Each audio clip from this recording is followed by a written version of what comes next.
Pessoal, hoje nós iremos conhecer um pouco a respeito do planeta Terra, especificamente a respeito das rochas, solos e minerais que fazem parte desse planeta. Então pegue um livro de vocês no capítulo 4 para vocês irem acompanhando a explicação. Então a Terra, ela possui camadas externas e internas. As camadas externas da Terra, por exemplo, elas interagem direta e indiretamente, gerando um ambiente natural, complexo e rico. Que camadas que são essas? A gente tem a litosfera, que é uma camada rochosa, mais externa. A gente tem a atmosfera, que é uma camada gasosa e que vai ter subcamadas. A gente tem a hidrosfera, que é a camada líquida formada pelos rios, pelos mares, pelo oceano. Temos também a biosfera, como é conhecida a camada de vida, que engloba as outras três. Então, a biosfera é, por exemplo, a camada viva de animais e vegetais, e ela vai englobar essas outras três camadas que a gente viu. Então, essas são as camadas externas da Terra. Então, geralmente, envolvendo essas camadas externas da Terra, é muito comum os cientistas se aprofundarem para fazer os estudos, para conhecer melhor. Então, uma característica que permite os cientistas estudarem essas camadas da Terra e conhecer mais a respeito do passado e presente da Terra, uma coisa que facilita, que beneficia, né, que vai ajudar esse estudo são os fósseis. E o que seriam esses fósseis? Eles são restos de organismos, vestígios ou marcas de sua atividade, que povoaram a Terra em épocas anteriores à nossa e que se conservaram principalmente nas rochas sedimentares. Mais na frente a gente vai ver um pouco a respeito das rochas sedimentares, mas já adiantando, é um tipo de rocha onde vão ficar localizados, né, onde podem ser encontrados os fósseis. Então, uma folha de uma árvore, um animal, né, pode ser vertebrado, uma concha, uma pegada, tudo isso pode servir para ser um fóssil ou então um vestígio que já existiu vida naquele determinado local do planeta. A Terra, ela possui também estrutura interna, ela tem as camadas internas, como eu já mencionei para vocês, que são elas o manto, o núcleo e a crosta. Então a gente vai ver um pouco agora a respeito de cada uma dessas camadas. A crosta terrestre, ela é a parte superior da litosfera, que envolve o planeta. É nessa camada que nós seres humanos vivemos. Ela é dividida entre crosta continental e crosta oceânica. Então, ela vai ser essa camada, digamos, a crosta terrestre, a camada mais externa, né? Então, todas aquelas camadas externas que a gente viu, elas estão formando essa crosta terrestre. Aí a gente vai ter uma camada intermediária, que ela é chamada de manto, né? Que ela está entre o núcleo e a crosta terrestre.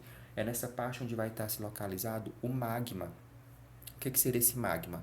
Então, quando um vulcão ele entra em erupção, ele vai liberar, né, para a parte externa do planeta, digamos assim, aquela lava vulcânica. Então, aquela lava, ela é o magma, é como se fosse um líquido muito quente que tem no interior da Terra, e ele precisa expelir para fora esse líquido para poder diminuir o aquecimento do planeta. Então, se o planeta está muito aquecido, aquele vulcão vai entrar em erupção para diminuir o aquecimento, é como se ele estivesse liberando um gás. É como se fosse uma chaleira que ela está liberando aquele gás quente para fora. Então funciona mais ou menos dessa forma uma atividade vulcânica. E já o núcleo, ele é a parte mais central, é a parte mais quente do planeta Terra, que pode chegar até 6.000 graus de temperatura. Então é nessa parte onde vai ficar mais concentrada ainda uma quantidade maior ainda de ferro que tem no planeta. É uma parte que ela é muito sólida, né? Por exemplo, ela é uma parte que ela vai ser muito aquecida. Então aí a gente está vendo que a Terra ela tem aquelas camadas externas que estão formando a crosta terrestre, mas tem ainda uma camada intermediária que é o manto, que é onde está localizado o magma, e tem a camada mais interna ainda que é o núcleo, que é a parte mais quente do planeta. Então, as rochas, eu mencionei anteriormente que nas rochas sedimentares é onde ficam localizados, onde podem ser encontrados os fósseis. Só que existem três principais tipos de rochas, né? A gente tem as rochas magmáticas ou ígneas. Essas rochas, por exemplo, é como é que elas vão ser formadas? Quando aquela lava vulcânica ela é expelida para fora do planeta, ela vai ser resfriada. Aí ela vai formar uma rocha que a gente chama de rocha ígnea ou então magmática. Magmática é porque é o magma que esfria, né? O magma ou lava que vai ser esfriada. Então, por isso que essa rocha é chamada de magmática. A gente tem a sedimentar, que é essa rocha que ela tem uma maior capacidade de se esfarelar, digamos assim. Ela é muito mais frágil, então é nela que são encontrados os fósseis, né? Porque é como se essa rocha ela fosse formada por várias camadas de solo, o solo vai sendo depositado no ambiente, aí várias camadas, aí vai formando essa rocha. Estão vendo que na imagem tem umas camadas, ó, tem uma camada mais branca, uma camada mais escura. Então essas camadinhas, se tiver um animal que morreu ali naquele local, ele pode ficar soterrado em uma dessas camadas. Então quando os paleontólogos e arqueólogos, que os cientistas que vão estudar os fósseis, quando eles estão procurando um fóssil nesses locais, eles vão procurar primeiro numa rocha sedimentar, porque é mais fácil ser encontrada ali. E a gente tem ainda a rocha metamórfica. A rocha metamórfica é, digamos assim, que é uma rocha que ela pode ser transformada. É como se a ação do tempo, como a temperatura, o vento, a água, a pressão, tudo isso pudesse fazer com que uma rocha ígnea se transforme. Aí, essa transformação a gente vai chamar de rocha metamórfica, como se fosse uma metamorfose que ela vai sofrer. Dando continuidade aqui, a gente vai ver um pouco agora dos tipos de solo. Por quê? As rochas são justamente formadas a partir do solo. E o solo ele é também formado a partir do desgaste das rochas, então está uma coisa ligada com a outra. Já sabes que no solo existe uma parte orgânica e uma parte mineral.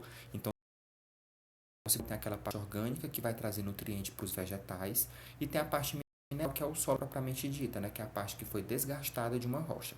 Então o solo ele pode ser arenoso quando ele tem uma grande quantidade de areia, ele pode ser argiloso quando ele vai ter uma grande quantidade de argila e ele pode ser calcário, que no livro de vocês ele é tratado como latossolo. Ele é um solo que ele nem é arenoso e nem argiloso, ele é intermediário, ele tem mais rocha, então ele é chamado de um solo calcário. E a gente tem ainda, que não está nessa imagem, o solo chamado de orgânico, ou então pode ser chamado de solo de organossolo, ou então de solo umífero. É um solo que tem uma grande quantidade de matéria orgânica, então é aquele solo que é como se ele fosse um adubo, que ele vai servir, por exemplo, para trazer nutriente para os vegetais, que consequentemente esses vegetais vão ser alimento dos animais herbívoros. Então tá tudo uma coisa ligada com a outra. Para finalizar, então, vocês vão responder as páginas 77 a 79 e 88 a 91 e me enviar até essa data que está sendo mostrada aí na tela. Então, eu não pedi para vocês fazerem leitura e resumo, porque vocês já fizeram isso lá na nossa primeira aula, que não teve vídeo aula, então lá vocês já fizeram a leitura, então eu acredito que vocês já estão familiarizados com esse conteúdo. Então, por hoje era só. Tenham um bom dia.